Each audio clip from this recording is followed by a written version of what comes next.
So if you say that, okay, I'm going to do that to sports cars in Singapore, then Bro, sports car always behind the gate lah. that's the problem lah.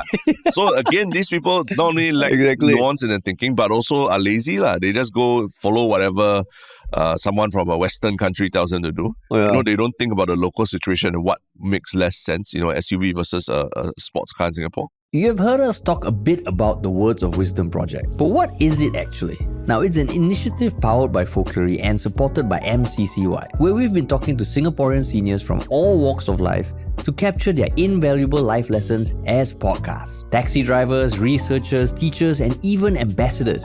We've talked to them all. And by the end of the project, we would have spoken to 60 Singaporean seniors and distilled their insights into a compelling podcast series that will be a time capsule of knowledge for future generations. All we'll need is 30 minutes for the interview. And if you are keen to be part of this project, or you know someone who you genuinely find interesting, head on over to our website at folklore.com to nominate that person as an interviewee. We only have a limited number of slots for recordings this month, so send us your nominations today. The link is in the show notes, so please check it out. And now, on to the podcast. What's up, everybody? Welcome to another episode of Yala, your thrice weekly podcast where we talk about the hottest news with a touch of what, Terrence? Good old humor. Good old humor, man. Yeah. It's a Friday episode. Yeah. How has the week been, man? Good, man. Like quite hungover. Hungover. Why? Yeah. Why? We had a rap party for the Tell You First series yesterday. And, every time we finish one of these series, it's quite, it's a big occasion for everyone, right? Yeah. So we go hard now. We partied hard. We go hard, man. And I've had this happen many times when I tell people I'm going for a rap party. They think it's a RAP party. But it was a WRAP party. You're like a rapper. Yeah, like a rap. You're like, hey, what rap party is this? I'm like, no, it's wrapping the project up. Wrapping the project up. So before that, we had a Yalabat team outing also. Team outing, yeah. So fun Thursday afternoon and evening lah. Yeah, it was. And there's this end of year vibe going on now, right? It's very early. I find it very early this year. I don't know why compared to. I think that's what you say every year. Really? Do I say that every year? I think so. No, I say like Christmas decorations come early, but this vibe of everyone okay, we're done with the year already. I'm feeling that a lot more. I don't know why. Yeah. Even the news cycle. Yeah. I found in the past week, it's been dry, man. Really? Dry. Now I'm curious, if we go back to last November, the podcast episodes, whether you would start with the same thing. Because you think about it, it's end of November already, It's second half of November already. Okay. And school holidays have started. Things feel a little less crowded. Yeah. I guess because people started traveling already. I don't know. It's chill. It's nice. Yeah. It's true. Yeah. How about you? You enjoyed the party yesterday? I did. And I woke up, I want to say with a headache, but didn't have the best sleep. I don't know whether it's just because of other things, but whether drink beer for after a long time. Yep. But it was a good time. Yeah. So a lot of the guests, all the people who have been or worked on Tell You First were there. Yeah. So if you haven't listened to Tell You First, please check it out, because a big group of people worked really hard on it, and we're very proud of what it is, right? Yeah. But for new listeners who maybe have not heard us talk about Tell You First, what is Tell You First in one line, Terrence? In one line, that's challenging. 2 lines. It's a podcast series about topics that we think everyone should know about, but actually nobody knows about. And we try and figure out why people are not aware of it or not talking about it. And it's not like quantum computing or anything. It's more like things that have happened in society and culture, like the long hair band from the 70s, the history of beer brewing in Singapore, the origins of the Power Rangers. Yeah, so fun stuff. And it's 30 minutes, just Terrence and I having the same banter. But we take turns leading the research, and it's a good time. Every 5 to 6 episodes, there's a secret surprise guest there, right? That we get on who's actually very knowledgeable about a topic. Yeah. You've had Vanessa Lopez to talk about Singapore TV. Yeah. You've had Ray from Jack and Ray to come on to talk about Deepavali. Yeah. So fun times. It's all, I think 20 plus episodes out on Spotify already. Yep. And we're going all the way till next year, man, with this project. Yeah. Once a week till next year. Yeah. So we still do have some topics to talk about. Yeah. But before that, what's our regular spiel, Terrence? If you're new to this podcast, welcome. Please like, share, follow, subscribe, whichever platform you're on. I presume most people are on YouTube, right? And if you want to work with us as well, what do we do? Check us out at ministryoffunny.com or email us at contact@ministryoffunny.com. Cool, man. So yeah, talking about topics or lack thereof, actually this topic was something that I suggested this morning, right? Yeah, correct. Then you were like, oh, what's there to talk about this? After a while, you were like totally into this. Yeah, it's interesting. Yeah, why? Interesting. And what is it? It is the curious case of the NUS student that was recently charged with deflating tires of 5 cars at Woodlands car park. So, I mean, this thing goes quite deep, lah. But part of why I wasn't the keenest was because, I mean, I was one of those who jumped the gun and thought by deflating tires, it was slashing the tires. Then I was like, what's the but in that? It's just yala. Yala is a stupid thing to do. There's no other angle. But you also thought it was slashing, right? And yet you thought you wanted to talk about it. Yeah, because I actually looked beyond the headline and read the article a bit. And so in the spirit of really understanding something before you say no to it, I did that. Yeah. So, and what was the revelation? The revelation was that he was working, he was doing it because of, he's actually been linked to a climate activist group movement that opposes the use of SUVs called tire extinguishers. And it's not just in Singapore; it's a global movement. And it's not coordinated, but at the same time, it's very easy to join the movement and do what they do, right? Yeah. So, but for you, like, what's the big deal between slashing and deflating that makes a difference? I mean, because slashing is like you literally have to change the tire. There will be damage to the tire, and it will never be the same again. Whereas deflating feels like deflated. If you pump in the air, there might be some difference. I don't know. I'm guessing 4 tires deflated can't be good for the tires itself. But it feels like, okay, if you pump it up, of course it's a huge inconvenience, but you can go back to normal life. So that was a big difference. Yeah. And I did read the whole article, Terence. And I did get that it is a global movement, but I still missed out the thing that it was deflated as opposed to slash. So that one I will admit. Okay. And I will admit it escaped my eye. Okay. So deflating, so for you, deflating is less serious, basically. Yeah. Okay. For you? Okay. Still damn troublesome, because ultimately car tires are difficult to pump up. I mean, this morning, just coincidentally, I was pumping my bicycle tires, and by the end of it, I was exhausted. It was like just pumping 2 tires, hand pumping them. I must have been there for like 20 minutes just doing that pumping action in the middle of the car park. Anyone passed by maybe thought I was like, I don't know, doing some weird shit. But yeah, it's tiring. So imagine 4 car tires, even if you had a pump. But you don't hand pump a car tire. But if you don't have a pump on standby. Can you hand pump a car tire? Cannot. Why cannot? I think cannot, right? How much pressure do you need to pump? You need a lot of pressure, but it's possible, right? I don't know. I don't know whether you can pump a fucking SUV car tire. You'll be there for 2 days, dude. So anyway, the point still stands. It's still very troublesome. Let's say you have to get a professional to come in and do it for you. And you probably might have to get it towed or not. You never know, right? I don't know whether there are... Whether you can get someone to come, but then they have to bring a tank with proper hydraulic power and all. Yeah, exactly. So it's actually very troublesome. That's what this person has caused. But would you rather your car tire get slashed or deflated? So I think depends on who you are. If you're the person, if you're the victim, maybe it's just better to get it slashed. Then the person will be charged with vandalism rather than what he's been charged with, which is mischief. Because vandalism is like, then it's like we're going to Michael Fay territory and all, right? But will insurance cover these kind of things? I don't know. It's a good question. So you would still prefer to get it slashed than deflated? As a car, is like you are the driver. Of course, yeah, it probably will cost less to fix it and fix the problem, right? But if you want to see the person get punished, which I'm assuming as knowing that someone did it with the intention to put a crimp in your day, right? Then you want that person to be punished more severely, right? So you haven't answered my question yet. Deflate or slash?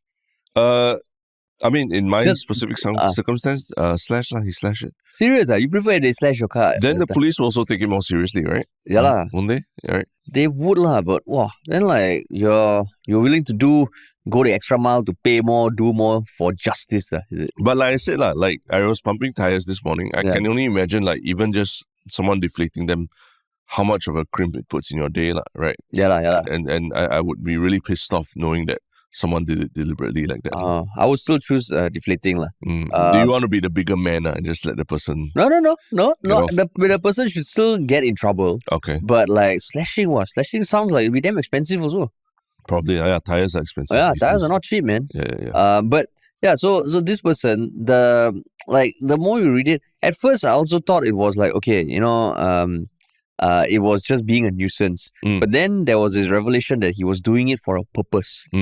Because the tire extinguishers, which is a movement that I think was started around 2021, has an agenda to get rid the world of SUVs, correct, which are sports utility vehicles.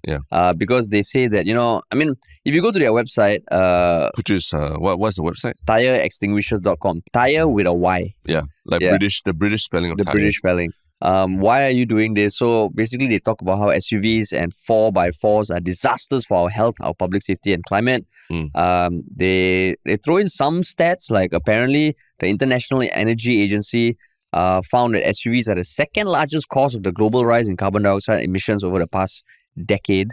Because I think SUV as a vehicle type has also been growing a lot faster than other vehicle types. They tend to be larger. They are apparently more dangerous, which they back up with some research as well. And that 3/4 of these off-road vehicles are sold to people living in towns and cities. So the whole argument is that these cars are unnecessary for urban settings. They are more dangerous. They emit more harmful gases. So that's why their mission is to make it impossible to own an SUV in urban areas. Literally, we want to make it impossible to own a huge polluting 4x4 in the world's urban areas. And by causing inconvenience and expense for the owners, right? Yeah, correct. So, I mean, their website, they have, why are you doing this? How to spot an SUV, how to deflate an SUV tire, which I found quite interesting. Yeah. I watched a YouTube video. I also watched the YouTube. It's a very simple, 20-second video that they put. And essentially, it entails unscrewing the valve, putting a small object, they recommend a green lentil, into the cap, screwing it back on, because the valve needs to be pressed to release the air. And apparently, over an hour, it would deflate the thing. So, then they also have a leaflet that they encourage people to print out if they want to do this, which is what I guess gave away the guy in Singapore. And it basically kind of reads, attention, your gas guzzler kills. That's a big headline. We have deflated one or more of your tires. You'll be angry, but don't take it personally. It's not you, it's your car. And then they go on to make their case. So on their website, you can print it out in different languages. There's a sticker. They encourage you to steal the website, which means just make a version of your own for your own community. And they seem, their Twitter account, Telegram account, quite active. And you look at it, I think over the past weekend, there were 47 vehicles in Switzerland or something that were, deflated, and they kind of celebrate it. So after reading all that, how did your thoughts evolve about this, Terence? This is eco-terrorism, right? And it's I guess eco-terrorism is the term, right? I don't know if it's the term, but essentially they want to strike anger or fear in people, right, who drive SUVs, such that they will think twice about buying SUVs, or even people who don't drive SUVs but might be thinking of changing to one, right? But at the same time, I mean, the whole thing just reeks of narcissism as well, right? Because you go to a website, besides all the sections that you mentioned, there's the news section, which you click on, and it's since 2022, they had press releases about how many tires that they've deflated overnight in UK.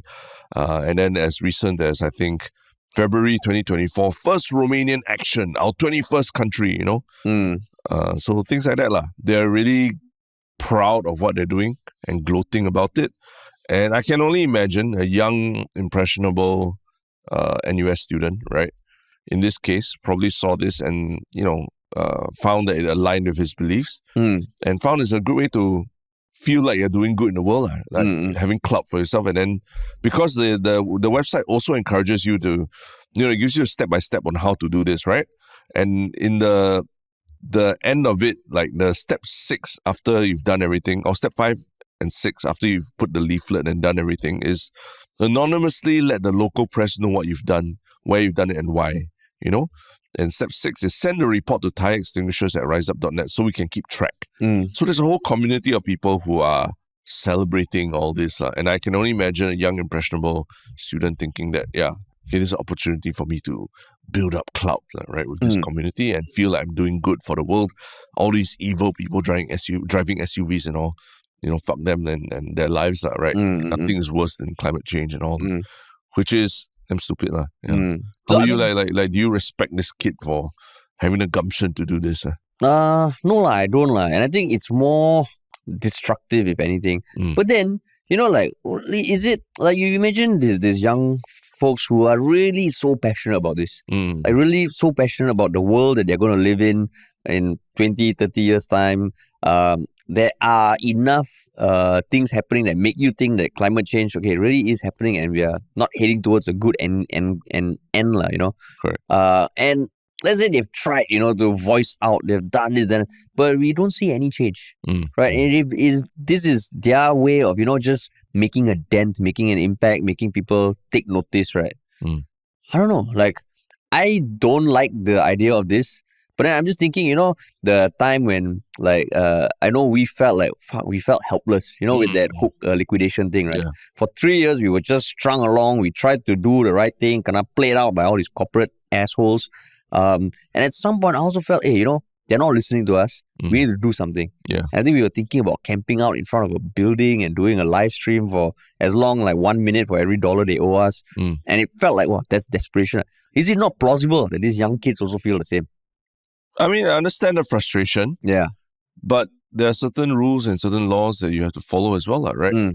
And has he really exhausted all forms of trying to do more for the environment, whether it's engaging with the governments, engaging with companies, or the HR or CSR divisions of companies, or even going to help clean up the oil spills and things like that in Singapore. You can do that in Singapore already. You can go and pick up trash, clean up the trash along our beaches and all that. There's a lot of, if he's exhausted everything there, he's already in NMP or something like that, doing that in Parliament, speaking up, then okay lah, Then you do this, then okay lah. Maybe you've really exhausted everything. Maybe he's really done a lot. He's done a lot, but doesn't mean that he should take out his anger on people who really have nothing to do with the large amounts of polluting that's going around, especially from corporations and all that, right? Because I think the article, the BBC wrote about this in April. In that particular article on the BBC, they actually interviewed people who were inconvenienced by this, and it was quite sad. Some of them were bringing their mums to end-of-life care for cancer treatment. Some of them were nurses who were going to, help out their patients and all that. And because their car tires were deflated, they couldn't do it anymore. So, you want to save the world, but for who?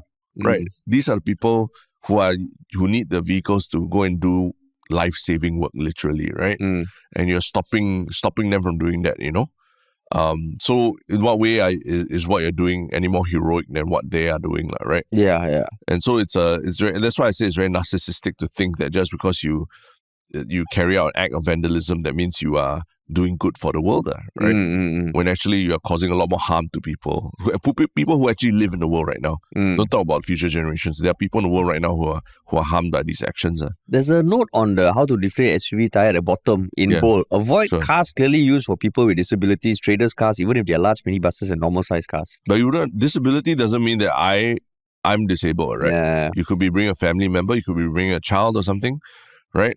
And so it's just very selfish, very self-centered, very narcissistic behavior. Yeah.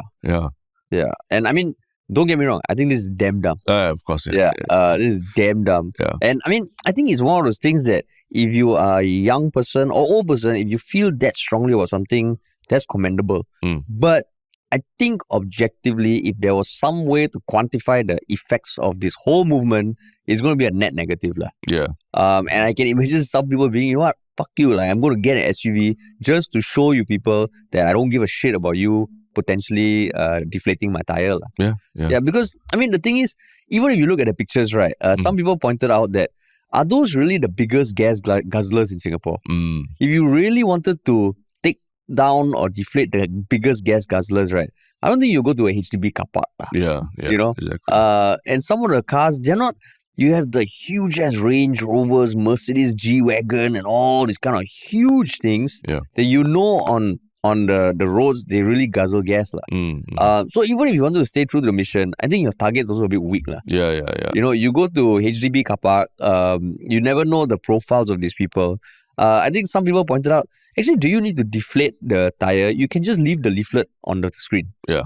Exactly. Of course, it might not have that big an impact. Then you might also be using up paper.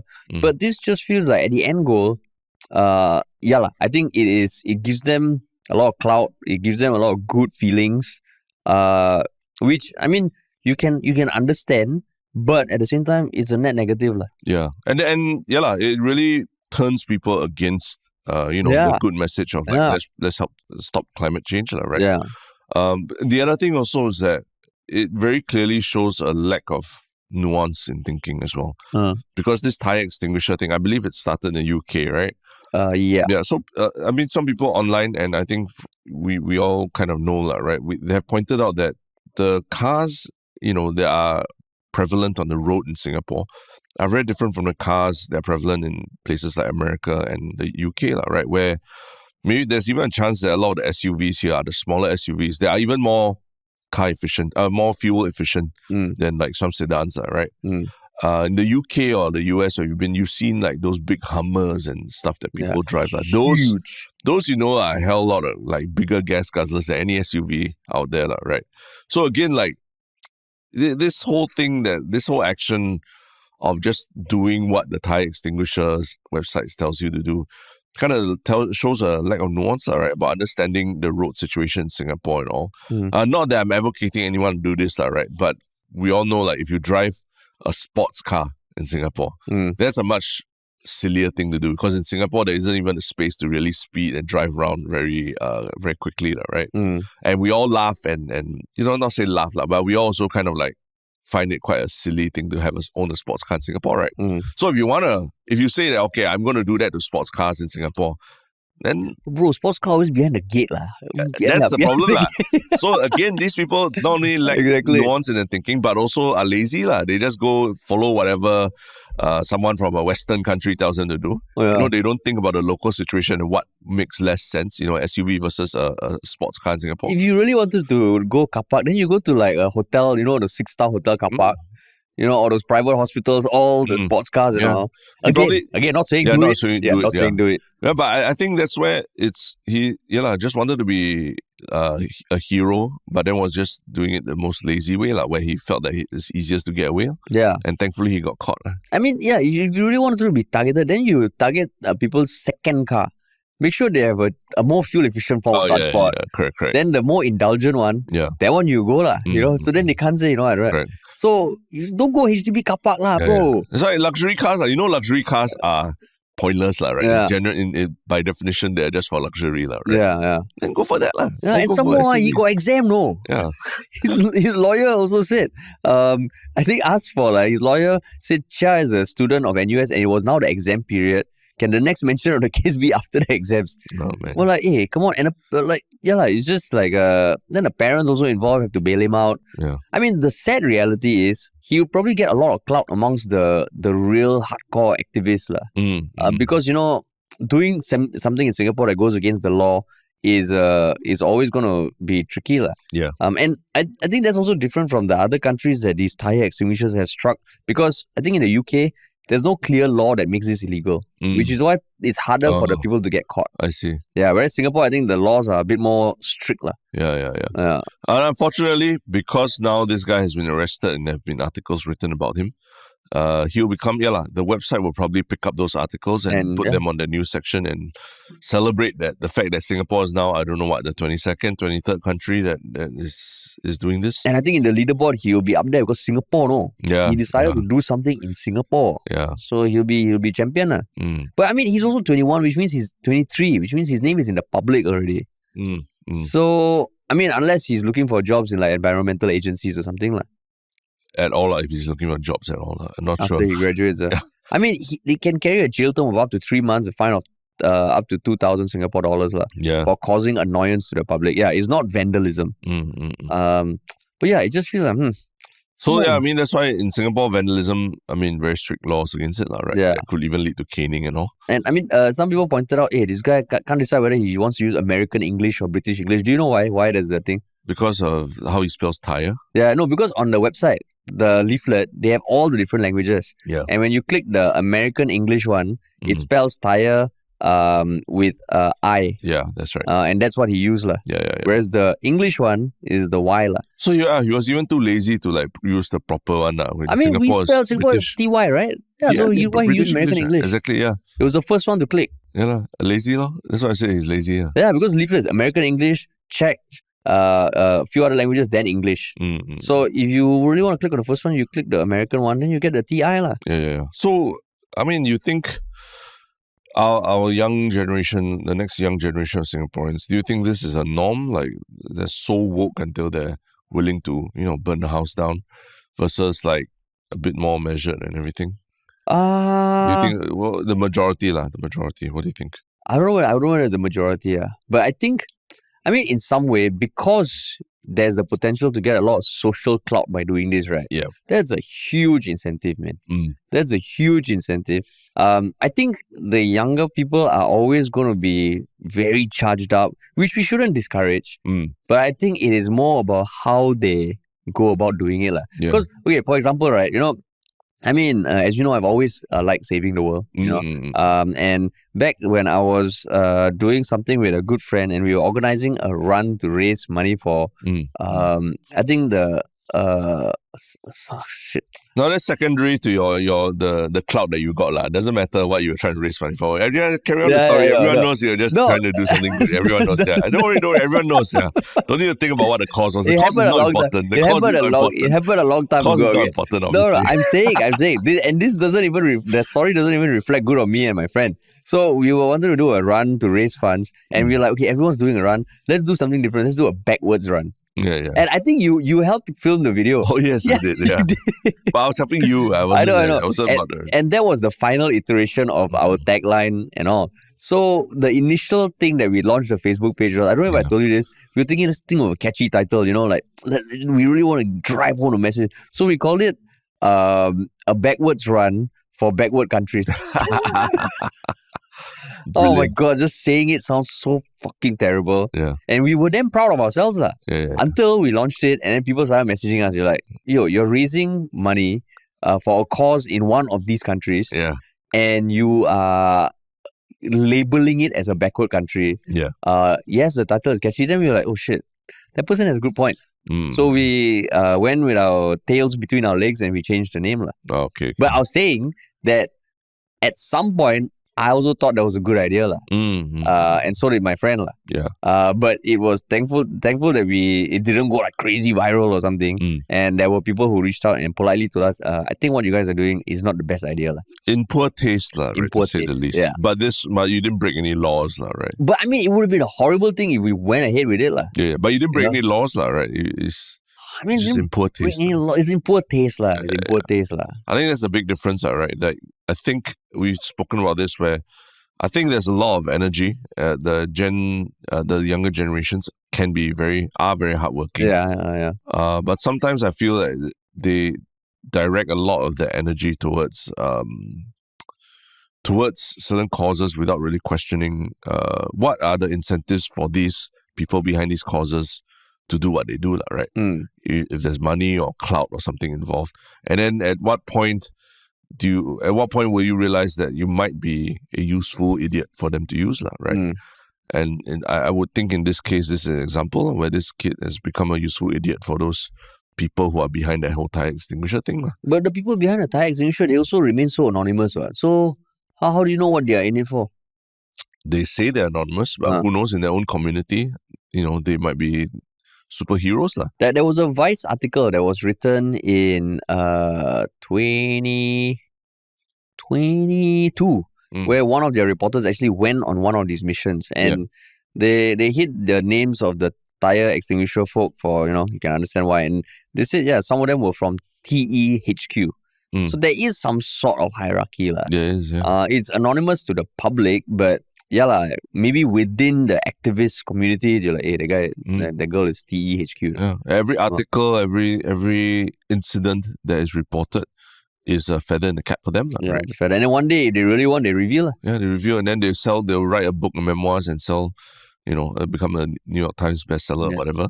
And you've just been a useful idiot in the whole process. And it's a pity because the things they are bringing attention to, it is real problems. Yeah. Our climate goals are, I think, we're doing shit against them. The whole world is changing. Like you also just said, why does it feel more festive this year earlier? It might be because the weather is also cooler. Possibly, yeah. Right? And I think all things are pointing to January and February being a lot colder than last year, which, I mean, it's nice temporarily, but it also gets damn hot, right?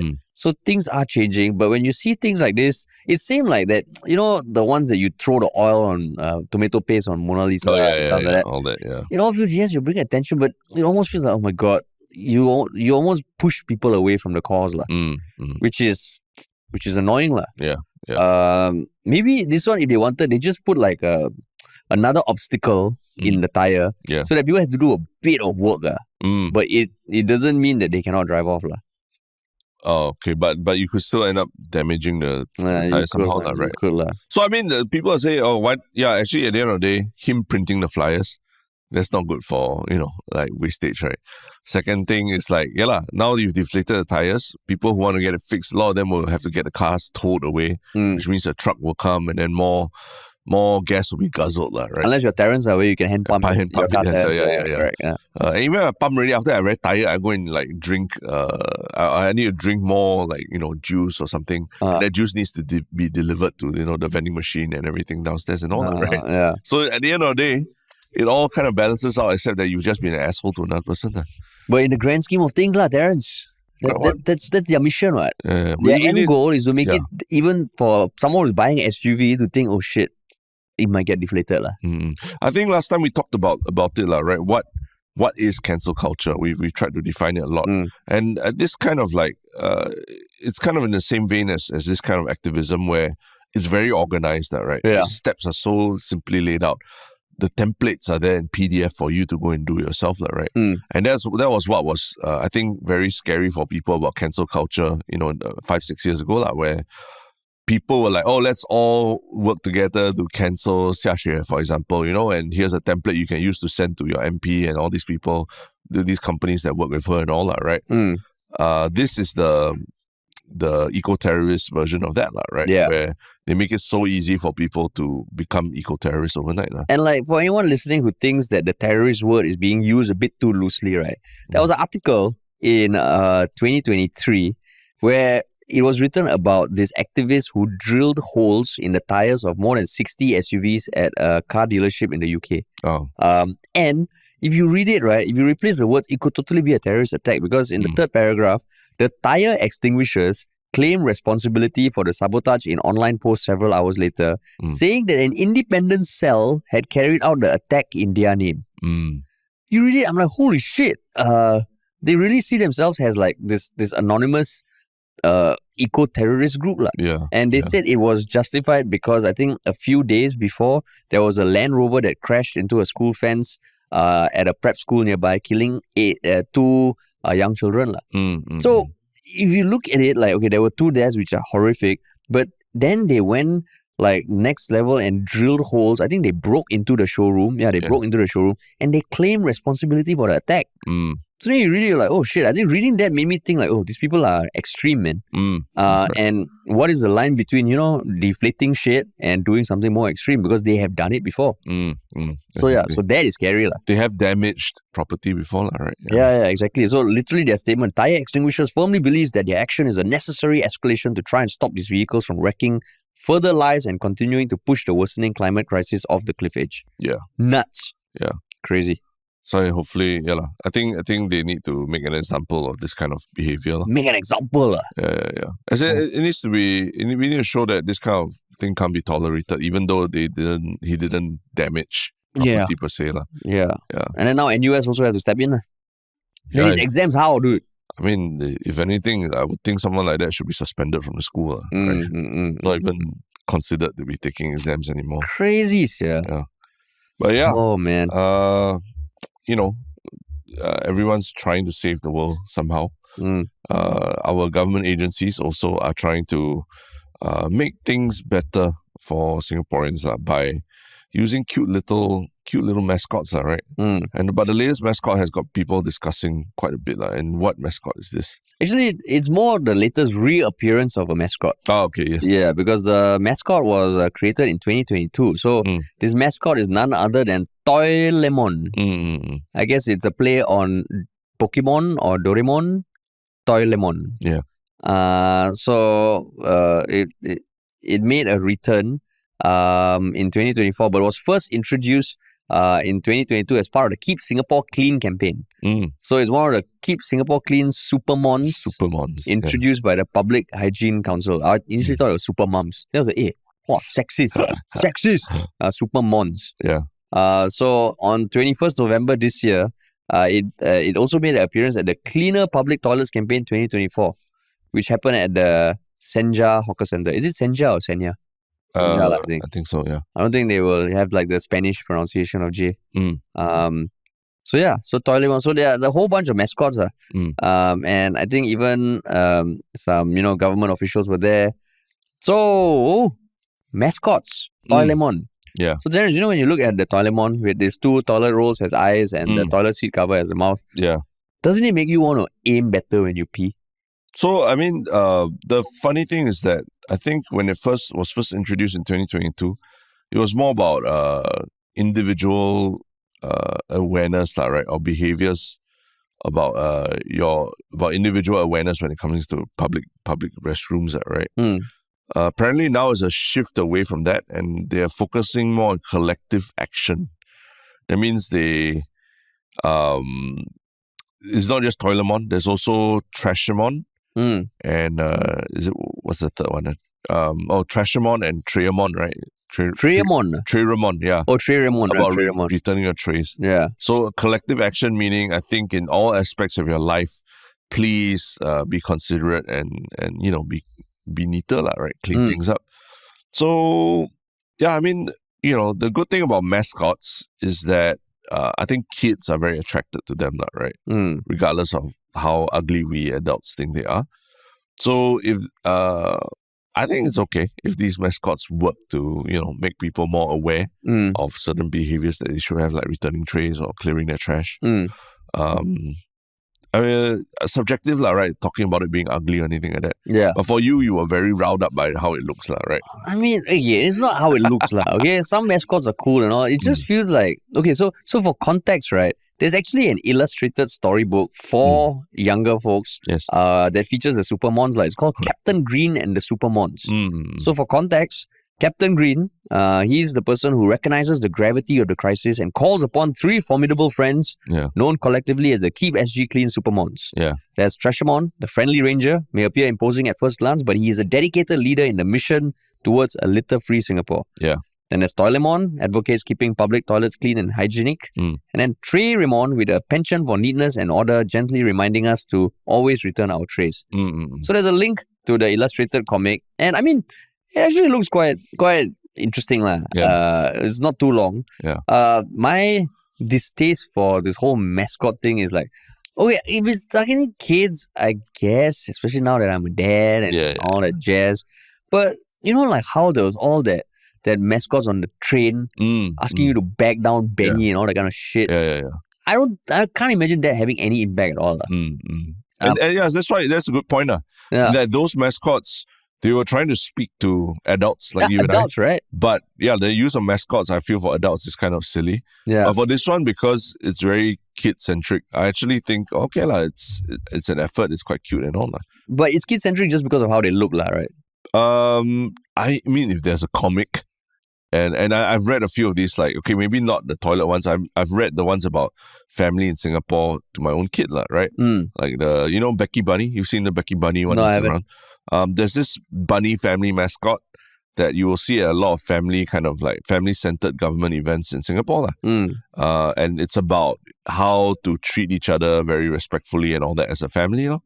So those, they're really targeted at kids. And as far as even my own kid goes, he's quite interested to to read it because it's a comic and because they're mascots and everything. So it really does work quite well. And in this case, I guess it's about changing people's habits of toilet usage and all that, right?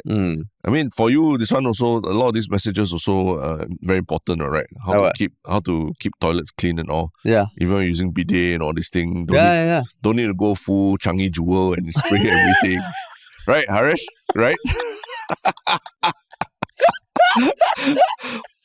Changi Jewel, In case anyone missed that was a passive-aggressive attempt by me to point out how Harish Changi Jewels the whole toilet when he uses the bidet sometimes.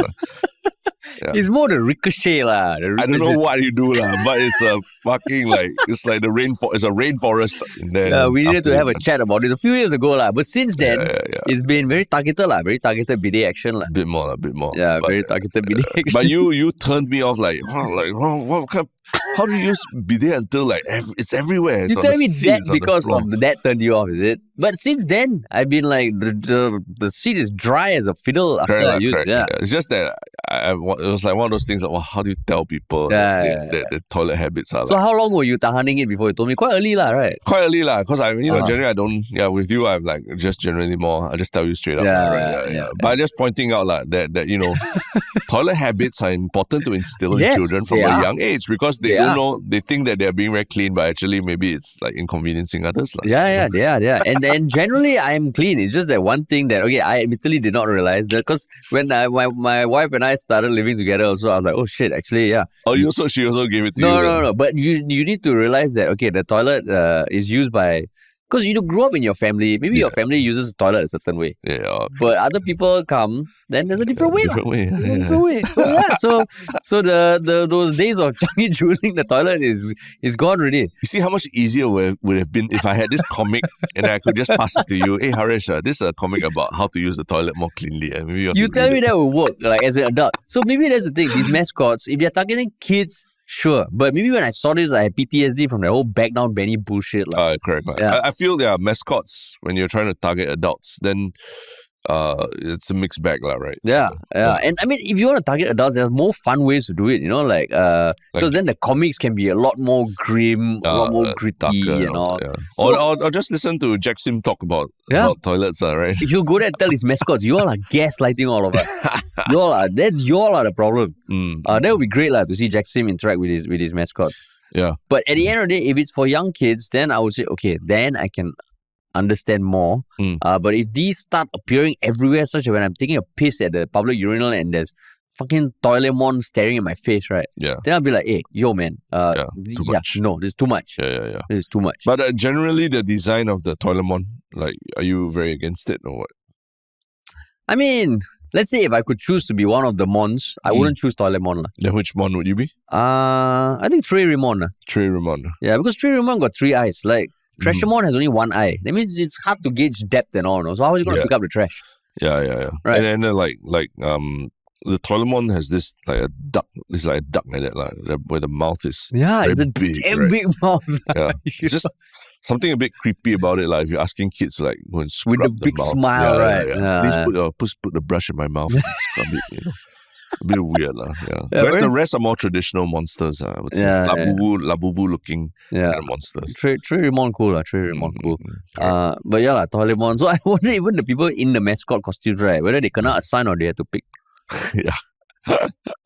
But I mean, if it's for kids, sure. Yeah. Just don't make it for adults, Yeah. But yeah, man. Cool.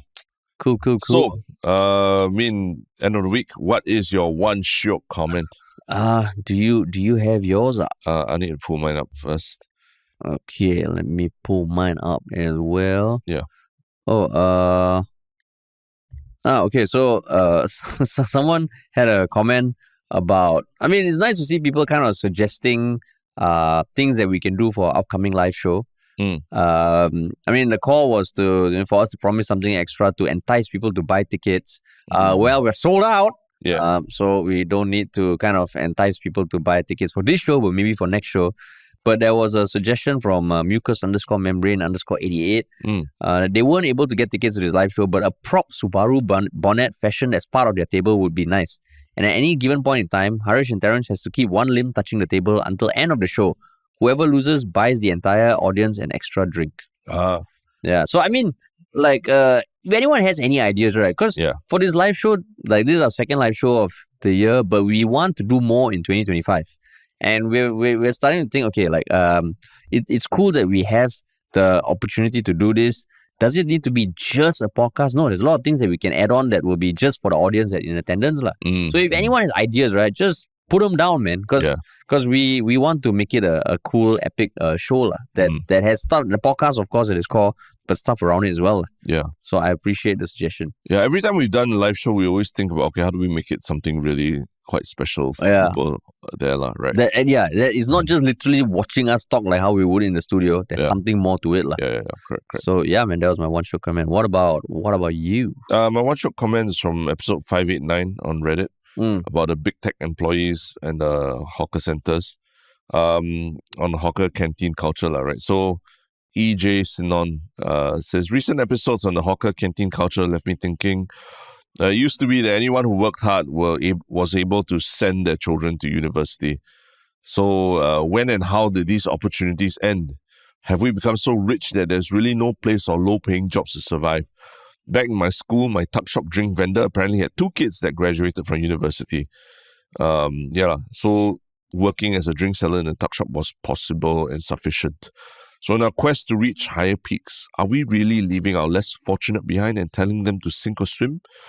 And rising tides in this case may not necessarily lift all boats. And at least to me, it seems like the holes in the safety net is getting bigger. So yeah, food for thought, right? The fact that our hawkers and our canteen uncle aunties maybe are not, I mean, it's a much less attractive proposition to be one of those 2 jobs, to take up one of those 2 jobs, because being able to send your kids to university is not a guarantee anymore, right? Yeah. And, it's the old days where you hear like, the hawker drives Mercedes and stuff like that. Yeah. Seems like from the old days really, you don't hear of it that much these days. That's true. Right. And that comment was by who? EJ Sinon. EJ Sinon. Yes. Because I feel that I mentioned that as my one Shiok comment before. That you did? I think the last so. one? I think so. Really? No, but I think there are a bunch, right? This was only like a day ago, Oh, then I didn't. You didn't? Anyhow, gaslighting people. Just because someone else talks about something that you thought about doesn't mean No, because I remember on a podcast I said I have some friends who grew up whose parents were hawkers and all. Yeah, so this is someone who actually has the lived experience and you just invalidated it by saying like... Alright, it was more towards you, Terence. But yeah, I take that back. It's a day ago. It was a day ago. It's a day ago. But yeah, so on a lighter note, what's your one Shiok thing? My one Shiok thing is actually wait, let me just pull that. Oh yeah. Okay. I mean, I've just been trying to examine a lot of reasons why this Trump won this election, right? And why Joe Rogan went from wanting to vote for Bernie Sanders in 2020 to be advocating for Trump in 2024. Yeah. So I think one of the more interesting videos I've watched is from this channel 5149 with James Lee, and it's called "Why Joe Rogan Ditched the Left." And what it means for America. So what's interesting about this is not so much an examination of the politics or the, why Kamala lost or why Trump won, but why did Joe Rogan move away from voting for Bernie Sanders to advocating for Trump? And it's interesting because it goes through the history of Joe Rogan. Remember the whole Ivan McTin to fight COVID thing, and how he was so angry at CNN and things like that. And just they talked about how basically how he was portrayed in mainstream media really pushed him away from leaning or even listening to any of the mainstream media's criticisms about him, and how over time even his move from California to Texas also was precipitated a lot by things he didn't like about the left, the liberal left, right? Then he got cancelled for some of his episodes also, right? A bunch of different things. So, yeah, they talk about, the chapter markers are by Democratic Party versus Joe Rogan, mainstream media versus Joe Rogan, California, by California, hello Texas and all. I forgot about the whole Ivan McTin thing. Yeah. So it's interesting to note that maybe even if Kamala went on Joe Rogan,